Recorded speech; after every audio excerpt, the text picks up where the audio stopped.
Welcome to Cybersecurity Vault. I'm your host, Matthew Rosenquist, cybersecurity strategist and CISO at Eclipz. Today we're going to talk again. This is a follow-on conversation about how CISOs can showcase cybersecurity value and benefit from those metrics. And I'm going to be talking with Gavin Grounds, who is the Executive Director of Cybersecurity Strategy and Information Risk Management at Verizon, and was formerly the Global Delivery CISO of Enterprise Services at HP. And he also holds an interesting patent, Systems and Methods for Automated Quantitative Risk and Threat Calculation and Remediation. And that ties into everything we're going to be talking about. Now, in the previous episode, we touched base and discuss why cybersecurity metrics are so important to organizations and why they're difficult, why it really hasn't been completely figured out yet. So there's still ground that's being broken here, and it's really, really difficult for most CISOs. In fact, it's difficult for all CISOs. It's just some of them have made a few more steps ahead in the journey than others.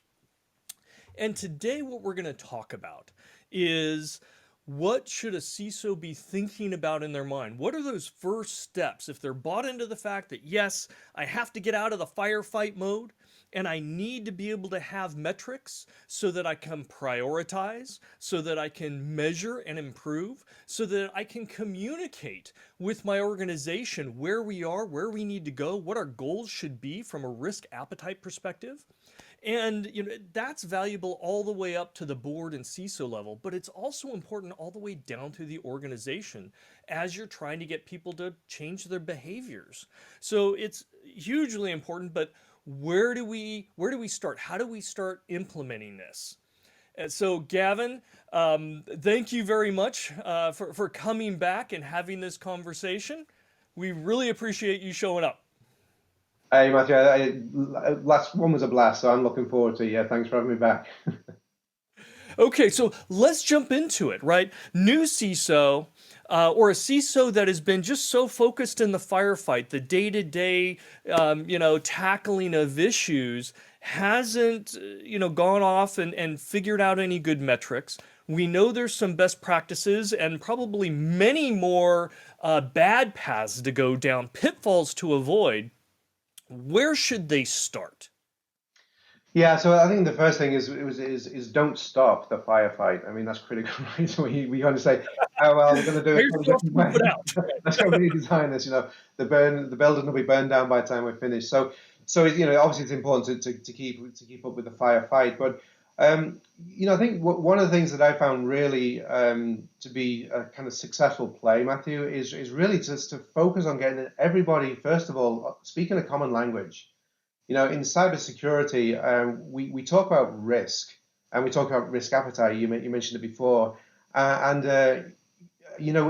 from one individual sometimes to the next in the same organization, they could be speaking to or thinking or meaning totally different things when it comes to risk, when they say risk, and then especially from one organization to another. And I'm talking specifically of cyber risk. So, one of the things that I've observed, Matthew, I'm sure you and many of our listeners have seen this or heard the same thing, is we tend to kind of jumble terminology together.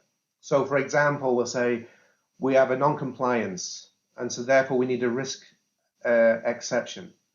So just think about what I just said. We have non-compliance, so we need a risk exception. Well, first of all, there's no such thing as a risk exception, right?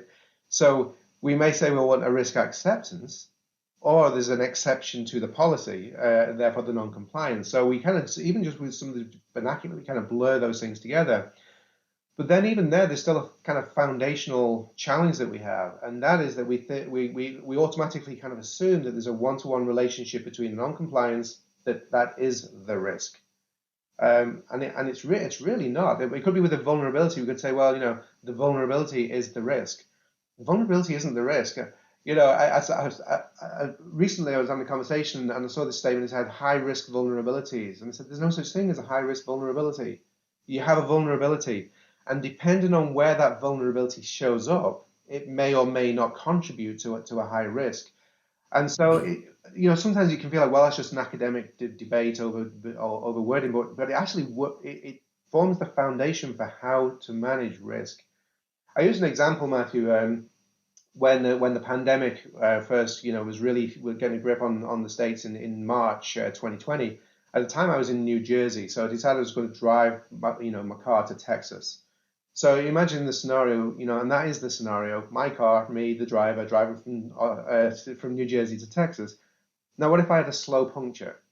So now I have an issue. So if that was in our cybersecurity GRC world, that would show up as an issue, and somebody said, well, that's a risk. But in reality, the slow puncher is contributing to the risk because the scenario is me driving. So I might just say, well, you know what? I'm just going to stop at the gas. I've got to stop at gas stations along the way anyway. I'll just reinflate the tire every time I stop at the gas station. However, it was the pandemic, and certain cities were having a much harder time than others. So now I have a second issue, but it's still the same scenario. My journey hasn't changed. My objective hasn't changed, but now I've got two scenarios, or two issues rather, side by side. So I might look at that and say, all right, well, I'm going to take a different route. Now that might put me on a stretch of highway where I go 100 miles before I see a gas station. So now those two issues in the same scenario are forming a very different kind of decision matrix.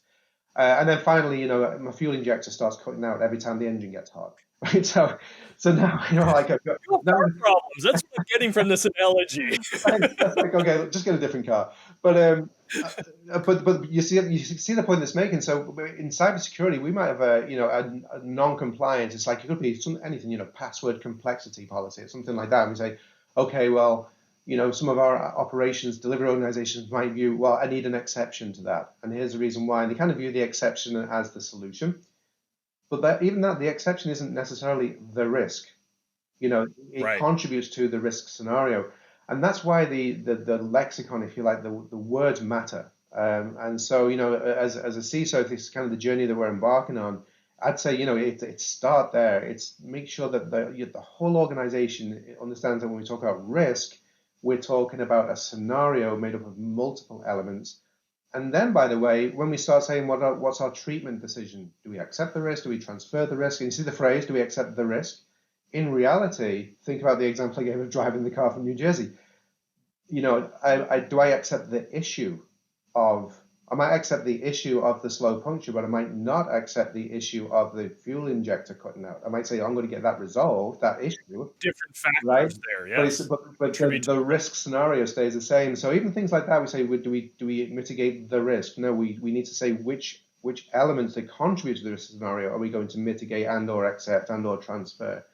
And what I found is once you kind of landed on that, it was like clarity. It's like, oh, okay, right now. And it completely changes the operational play, Oh, I would agree. We don't have enough words on our lexicon when it comes there, and unfortunately, risk is probably the most overused and misused word in the cybersecurity industry. So, as part of the steps of building a metrics program, you got to get everybody involved, right, on that same playing field where you're communicating, because if you can't, you just won't get anything done, and the different perceptions and you just go round and round in circles. It's like a maze. So okay, so defining terms, right? Gathering all the right people together, defining terms so that you can communicate and collaborate. What's the next step? So this is kind of going to sound almost elementary, but it's I think about like a child, a toddler, learning to speak, and there's always a big debate: do they say the word mom first or dad? So that's kind of and then they learn no. It's kind of weird. They learn they learn no before they learn yes, in general. But I think it's always interesting when they learn why.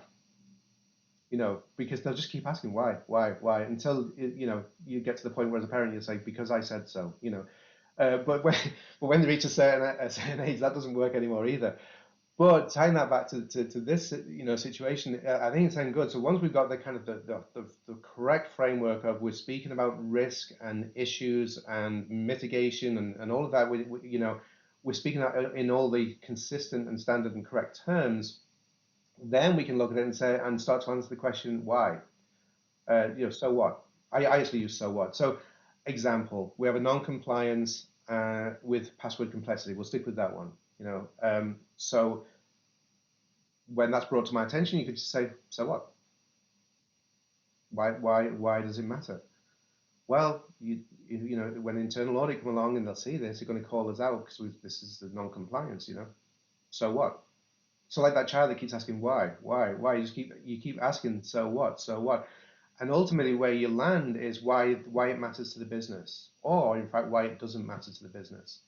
Because just the password complexity, as an example, as a policy, in certain business contexts and in certain processes and certain applications and certain architectures, it matters incredibly that we hit that password complexity requirement.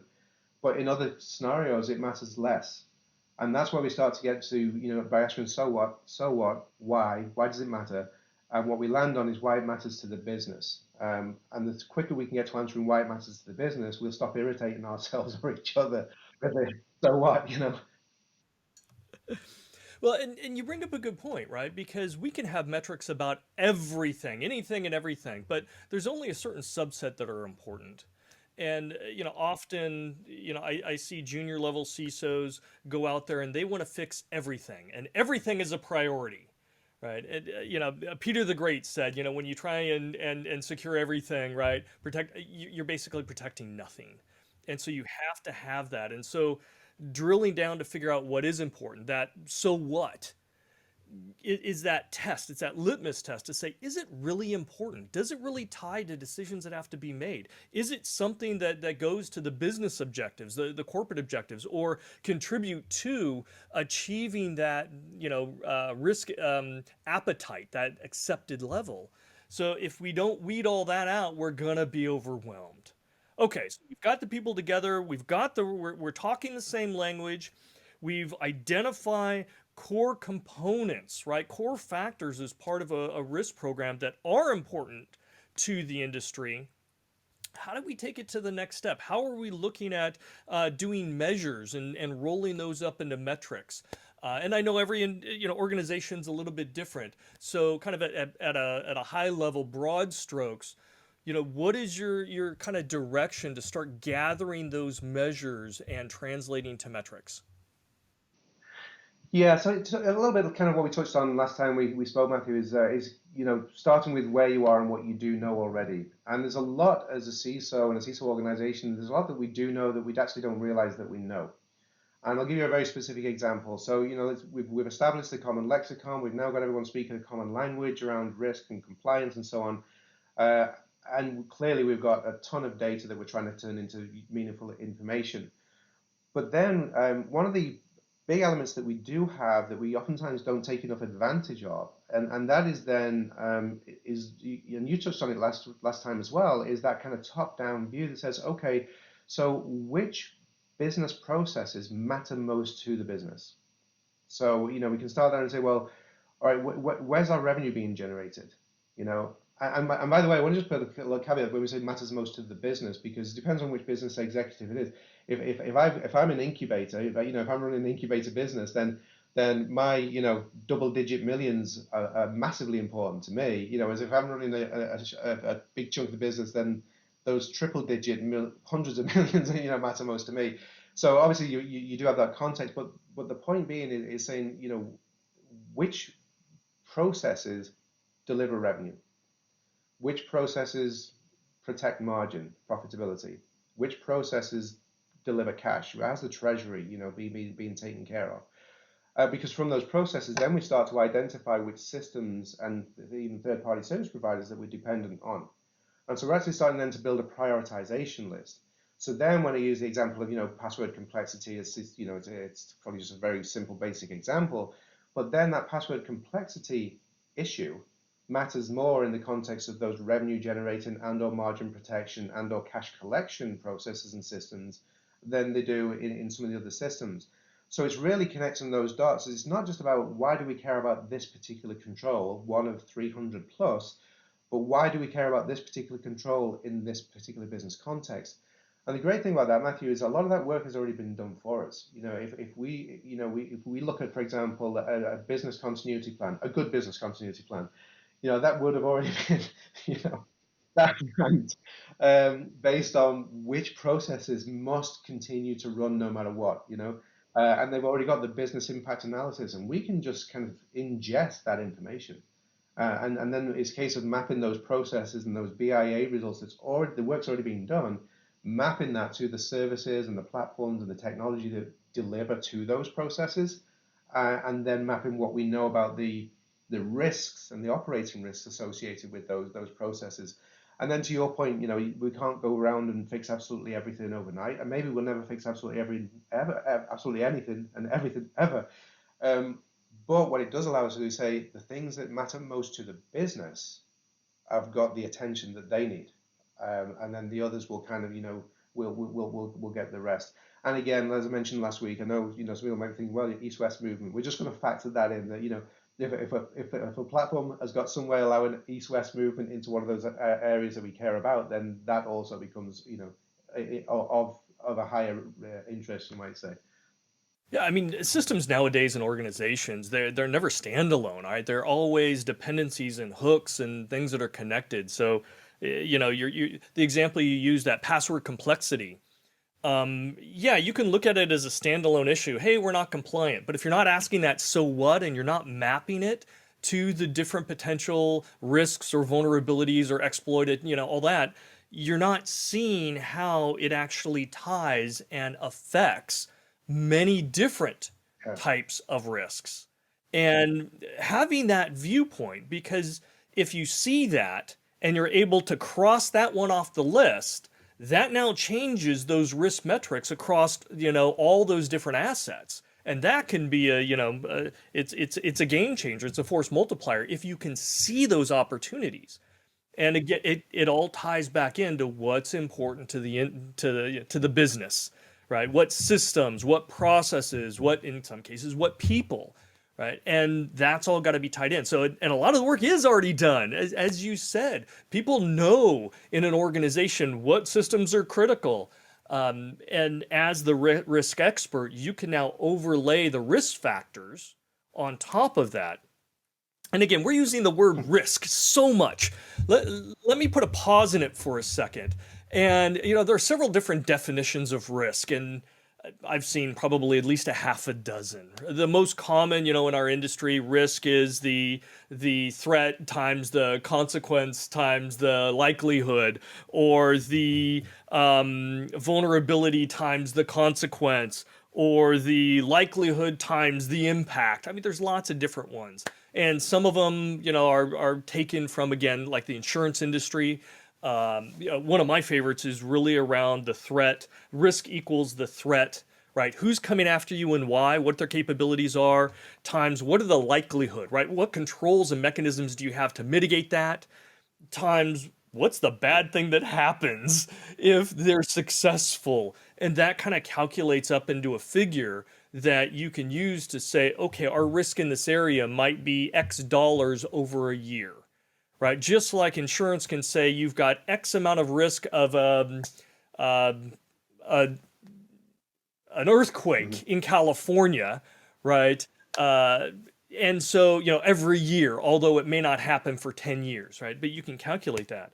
So, in your mind, when you say the word risk, what do you think of? What are those contributing factors that you think of that constitute whatever number or color or whatever that risk is derived as? Yeah, so what do you think of it as? it's interesting, Matthew, the way the way you frame that, because again, I think as cybersecurity professionals, we can very quickly try to get to the algorithm. What does the calculation need to look like? What's the how do we put the math together? But what we need to do is peel that back just to the first level, because you asked the question, what do we mean by risk? And the way I think about risk is any scenario that can impede the business outcome. And so when we think about it that way, then what we can start to land on is that it may not necessarily be one single calculation or one single algorithm that we apply in every particular scenario. Because if you think, well, what is the risk scenario that is going to impede the business outcome? Well, if the business outcome is to collect cash, for example. So we think about our payment collection systems. So maybe we have platforms that are processing credit cards. So in that scenario, what is the threat that could impede our ability to collect credit card payments? Well, the threat might actually be a QSA, that's going to come and do our PCI assessment. Because depending on how that goes, right? If you think what's the business outcome is we need to be able to collect cash. We need to be able to collect cash cost effectively. So now we're not thinking about some, state-sponsored threat actor. We're not thinking about some, organized crime outfit. Now we're thinking that the actual risk that impedes the business is, will we get our ROC, for that particular platform? Because if we don't, the business outcome is either Yep. we can't process credit cards, then we've got the cost of cash by the hour, by the day, when we're not collecting the cash that's Right. ours already, or it could be that we have to pay higher processing fees. So now we got margin erosion, or we might Or regulatory exactly. penalties or Yeah. lawsuits or all sorts of So I different think, stuff. for me, Yes. I've always found, Matthew, starting there and saying, anything that can impede, excuse me, our ability for the business to get the business outcome that we need, and therefore our revenue generation systems will have a different play, if you like, a different view, because the impact of the business is going to be different. We talked about cash collection as an example. It could be, systems that work around optimization to make sure we optimize it, whether it's, again, in treasury, optimizing cash flows, or it could be optimizing actual operations. So we get efficiency. So we drive margin. So the reason I'm saying that is that way we don't quickly run down and say, what's the best algorithm? Is it X times Y plus P? Whatever it is. It's like, if we identify what the risk actually is that we're trying to address, in other words, what is the threat and therefore the business outcome, the adverse business outcome, from there, then we can look at all of the elements that would make up that risk scenario, and we can say, now, what is the best way to calculate that? And last time, Matthew, there's one thing that you and I talked about, and that is that when we think about risk management, again, as cybersecurity professionals, we often almost exclusively think about driving risk down. And in every other aspect of business, what we look to do is optimize risk. So there might be certain risks that we want to actually Right. accept. So our risk profile might elevate, but the business result might elevate threefold, fourfold, fivefold to the way our risk posture has elevated. So again, they become business decisions. So I know it doesn't answer the question as what is the best algorithm. Sorry, everyone that was waiting there saying what is the best algorithm to use. No, I like where you're going because you just outlined a couple of important steps. And the first one, and correct me if I'm wrong, is really to sit down, the CISO and their team and business partners within the company and list out those risks. What are risks to the success of the company? You got to list those out. And then you said, okay, now once you have those, start looking at the contributing factors to each one of those to see, what makes up those risks. And that starts giving you the insights.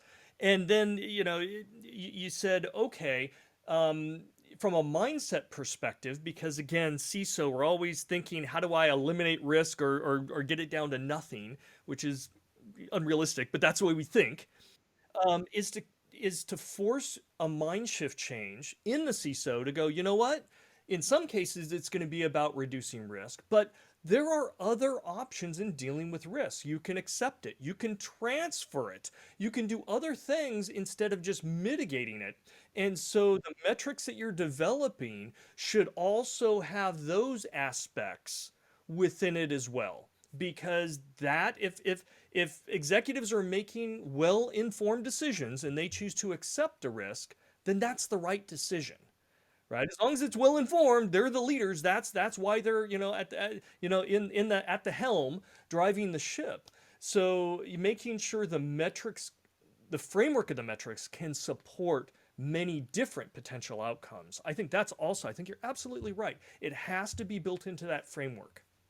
Yeah, you spot on, Matthew. And again, that ties back then to the whole view that, some part of it's almost like a foundational shift that we need to make as a community in cybersecurity is really truly recognizing it as a business problem. Now, what do we mean by as a business problem? Well, we could start talking about, we're trying to avoid loss and so on and so forth. But really, when we think about it at the business, the strategy level of the business, we talked last time a little bit about, return on capital and, return on equity and so on.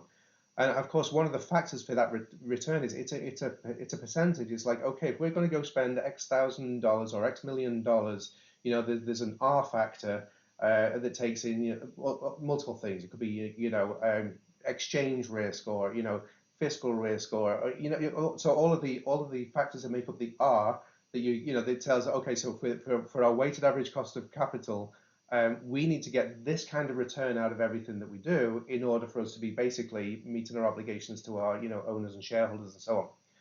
That's the business. That is literally the business objective.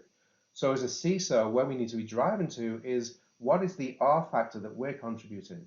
In other words, if we've got for the business unit or for the company, the cost of capital rate, that rate, the minimum rate of return for everything that we do as a business, that rate should have a contributed number from cybersecurity.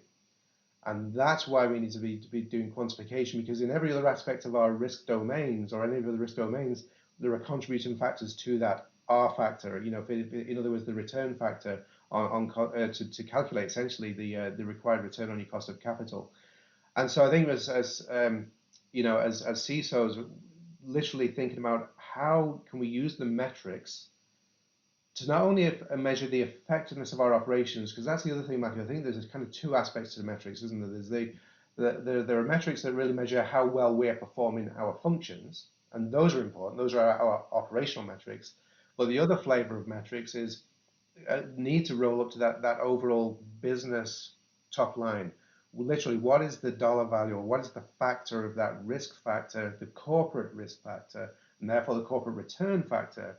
Therefore, when our business leaders are making decisions on, yes, we're going to invest in this program, and no, we're not going to invest in that one, it's really business programs that are looking to invest in, because we've already factored in the return that would be needed to essentially fund the controls that we're putting in place as a CISO or CISO organization. When we can exactly, yeah. And when we can complete that story, if you like, with facts and figures and dollars and cents and pounds and pence and euros and centimos, then we've got a business-led cybersecurity function. And that becomes hugely powerful. Again, that just simply empowers the CISO, right, to be able to show we have different paths. There's different opportunities for investments with different types of returns. It's not just black or white. It's not just the on or off switch. We turn security on or it's off, right? It isn't total dismal failure or total impervious to attack. It's describing and being able to communicate the trade-offs across that spectrum. And I think that is one of the most important things that, again, junior CISOs that come in that are only looking at the firefight, right? What do I got to get done today? They're missing that opportunity. They're missing that narrative. And if their executives aren't informed and well educated and have that data, it's very tough for them to invest the proper amount and still have the expectations. It's too easy to have really high expectations and say, I'm just going to invest a little. Right, I'll give you a few pence, and now I expect to be completely bulletproof. Exactly, yeah. And you made me think as well when you're saying about Matthews as well, because that can, and it is a what I just described. It is a kind of foundational shift, and those are hard to do. And you mentioned about, especially if a CISO is kind of new to the role or new to the company, whichever it might be. Because obviously, if you're new to the company, then you've got a whole different kind of revenue play and risk play and all that kind of thing. But exactly, but priorities and everything else. I think a really effective approach, though, is to start to be able to talk about. We talked about last time about the the cyber controls and the cost of controls, but to be able to put that in the business context. So I'll give you a very specific example. I alluded to PCI as an example, a control framework. You've got to meet it, else otherwise you've got kind of penalties. But then when we look at the cost of the controls associated with delivering on that, when we put that in business terms, and then we literally roll them up to the return on that cost and that capital, we might have a business unit that says, why on earth are we running our own payment platform? We're spending more than the cash is worth. I don't mean they get that cash value. I mean the time money, the time value of money. So that would then, the CISO would then be allowing the business unit to make a decision, say, would we better off be buying this as a service? Because it's definitely not worth the expense of all of these controls that we have to have in place. Conversely, it might say, hey, this is like awesome. We should actually do more card processing. But we're not just kind of waving the FUD flag, fear, uncertainty, and doubt, saying, hey, you've got to do this because, otherwise we're going to fail the rock on PCI. So I think that's like a very simple example to show how we can drive from control, cost of control to business value. And then it's kind of just repeat that same methodology, across the board. You bring up a great, you just said, waving the FUD flag, the fear, uncertainty, and doubt flag, which unfortunately a lot of organizations, security organizations, that's what they're always waving. And you get the sky is falling kind of syndrome, and people start getting desensitized to it because you're just throwing out fearful things. And again, when you start having a good metrics program, and by the way, it'll never be perfect out of the gate. Never, right? It's a matter of iteration. But as that develops and matures, you can step away from that. This is the only thing in my arsenal is just fear, uncertainty, and doubt. And you can start providing data. And again, very, very powerful. Even if the data isn't flattering, it's still data that decisions can be made on. And executives like making decisions based on data. Making it based on fear, that may work once or twice, but yeah, that's not the way to run a sustainable security program. So again, it's a way to get away from that FUD for CISOs. Okay, so now I want to ask you, give me like your top three or four metrics that you like to see, that you like CISOs to publish or have at their disposal. What are some three good examples of metrics you like? And then I'm going to ask you the reverse. I'm gonna want some of the ugly ones that are terrible. But what are three that you like to see? Yeah, so I think that for me it's which the three, and it could be a little bit different from one business unit to another, one organization to another, but it's the kind of priority is really the three that are the most relevance to the business objectives of whatever the business unit is. We talked a little bit about how certain processes and certain applications are far more value to the business than others. If it's revenue generating, if it's cash collection versus running the menu cafeteria, whatever, menu in the cafeteria. So metrics that show how well are we protecting that asset. And I don't mean by asset, I don't mean the server or the database. I mean the asset is that revenue generation function. You know, exactly how well are we defending, how well are we protecting that for sustainability. And therefore, there's a whole plethora of metrics that will roll up to that, answering that kind of one view. But what we're doing by taking that approach is we're focusing on the actual business outcome. So that I think is a really good, and it's not a singular metric. It's a kind of singular way of looking at multiple metrics. So you bring them all together. So this is how well we're protecting, or this is how well we're not protecting, and therefore here's the plan to go do more on that particular business asset. And that's one of the things, Matthew, I think as well. Differentiating between assets that provide access to the business value asset, or assets that create the business value asset, versus the actual business value asset itself. So when we think about metrics, so it's those kind of metrics that really drive that. So that might be one metric, it could be two metrics, or well, actually be multiple metrics to feed that, but we might put one or two different kind of views and perspectives on it. And the other, biasly, is risk. It all comes back to that word. Yes. All roads lead to that word. Exactly. But how effectively are we managing our overall risk profile? I notice I didn't say how effectively are we reducing the risk. It's how effectively are we managing our overall risk profile. And obviously there's multiple metrics that go into that. There will be, how effective are we at, when we do decide that we're going to mitigate something or we're going to transfer something, how effective are we actually completing those and verifying that those actions took place and that we got the result from them. So, how effective we are essentially measuring the entire life cycle of risk management, as opposed to saying, yeah, we want to see the risk score go down. It's we want to see that the risk score is optimized. So I know you asked for three, but for me, those are probably the two biggest. And then depending on, because I think those two apply to pretty much any business type of operation. And then there'll be others that are more, pertinent to specific businesses.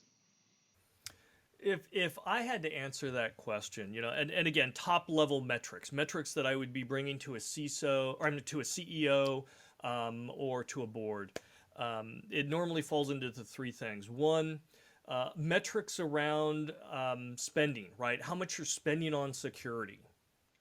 The second one would be how much you're impacting the organization, right? If you're forcing them to log in with 3 passwords and everything, it's taking time. How much training are you giving? Okay, that's taking time.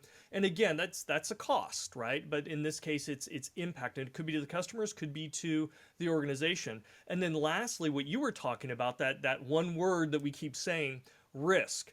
Where are we from a risk perspective? How close are we to the currently or current target?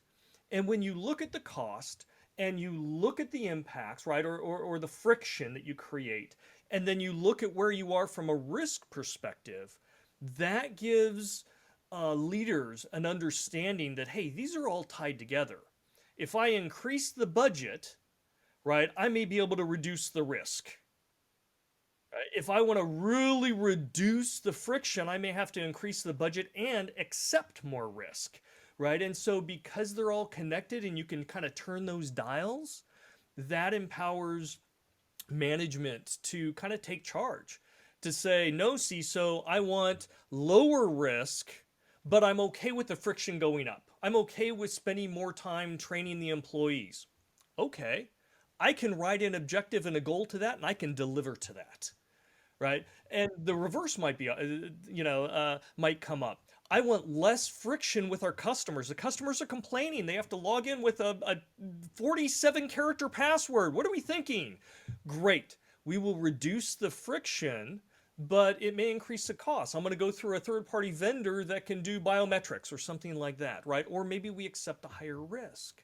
And those are the conversations that make or break a security organization, the longevity of it. So those are three that I like. Hey, Matthew, I just wanted to make a comment on the friction one. As you said that, it made me think of, I think, a really important point, to share as well, and that is we can oftentimes fall foul of kind of going down one size fits all. And the reason I was thinking that when you're saying about the friction, and how difficult it is to to get access to a system or whatever, and I often think about the scenario. I have my garden with a garden shed. I've got the house and I've got the safe. So for things that are going to go in the safe, there's a lot of friction to get in that safe. You've got to come in through the garden, you've got to get into the garden gate, you've got to come in through the door, you've got to, and then you've got to have whatever a combination lock or whatever. Now you're in the safe, but I'm not going to put the wheelbarrow in the safe. But I'm not going to put my grandmother's wedding ring in the shed. And so I think that's an interesting, observation that you made. There. I just wanted to kind of make that observation back as well. That when we think about those three levels that you were, or three measures that you were describing there, I think they equally need to be in the context of specific asset value and specific businesses. Yeah. Absolutely.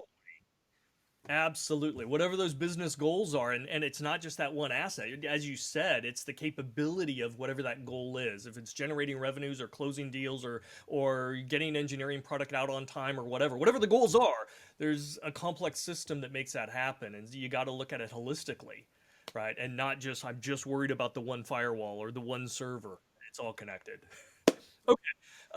Real quick now, just give me three ugly metrics that you think are absolutely pointless or counterproductive for a CISO. And then again, back to the whole kind of thought of depends on who the audience is. So again, if it's kind of almost like, well, not almost, if it is board level kind of conversation, I think also, so the number of training campaigns that we did, or the number of our click rates. I mean, click rates are an important operational metric. They can be indicative of what we might need to do.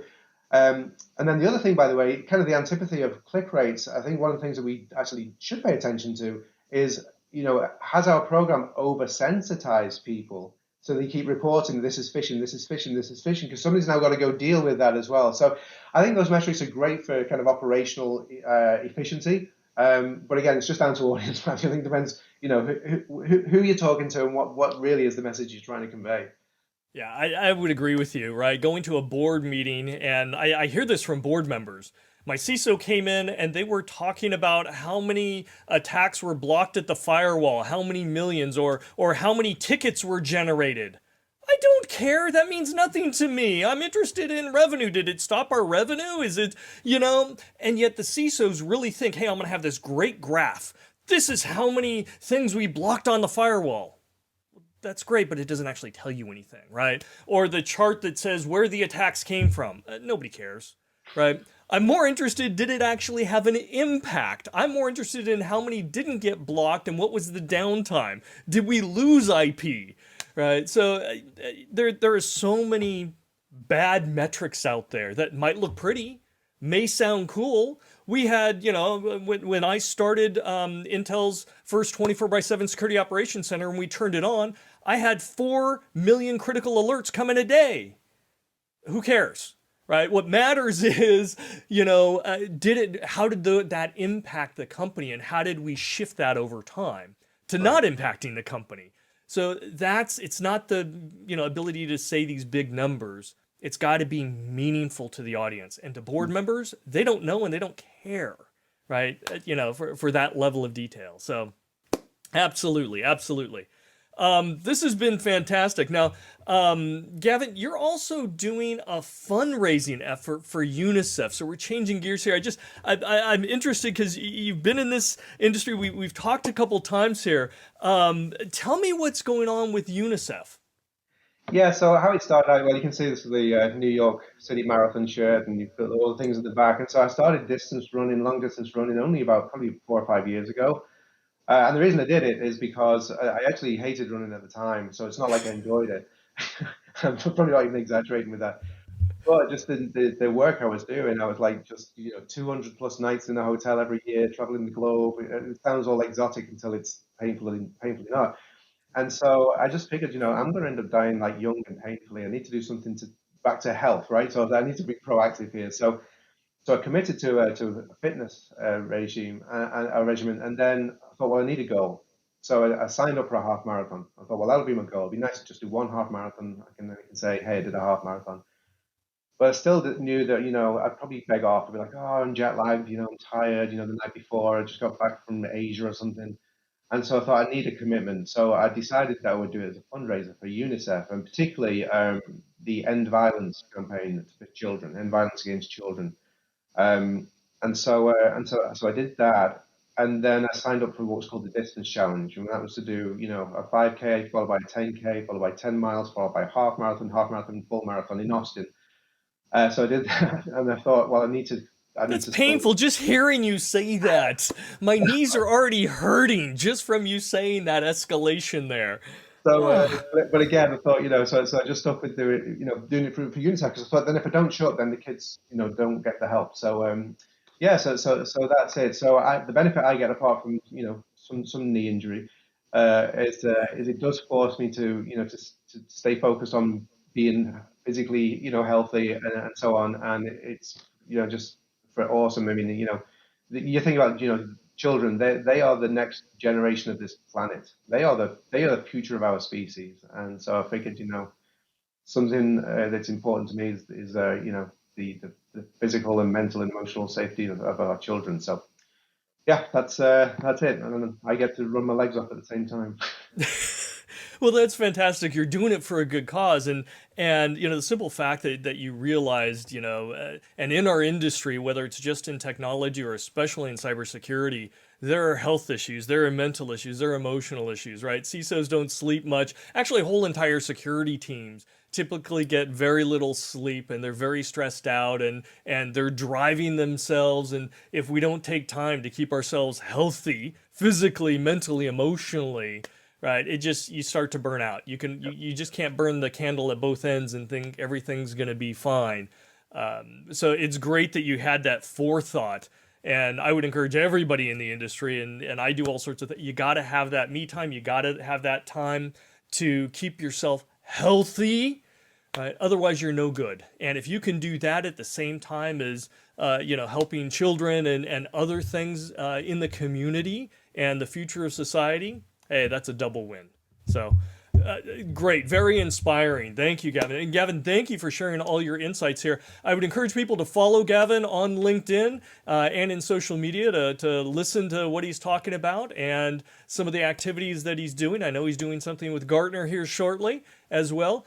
Thank you again, Gavin, for joining us here on the program. Absolutely my pleasure, Matthew. Appreciate it. Thanks so much.